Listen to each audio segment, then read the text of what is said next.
So this is a demonstration of the door lock access controller. And that's the RFID reader, that's the microcontroller. This is the LCD monitor with a potentiometer to adjust the backlight brightness. And here's the IR sensor, here's the servo motor. And we're just assuming that the servo motor is going to be here, is being connected to a bar, and it's going to pull and push the bar to lock and unlock the door. Okay, and so I'm going to assume that the door is closed at the very beginning. So the way to do that, to simulate that environment, is I put my finger on the top of the IR sensor. Okay, so let's start over and just make sure everything runs correct. Okay, so the door is closed, and I'm going to scan the master card. All right, so that's a master card, and then I'm going to add a guest ID card.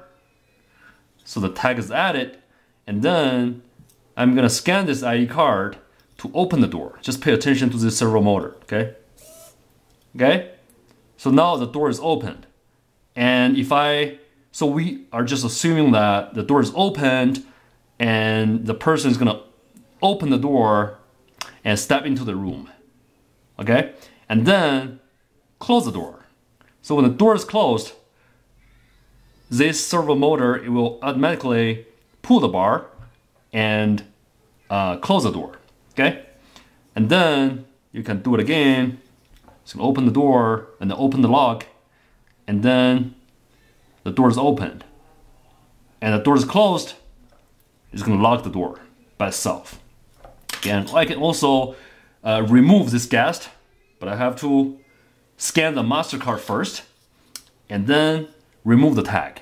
So now if I scan this guest card again, the access is denied by this system.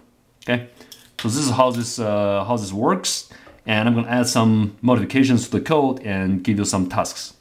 Thanks for watching.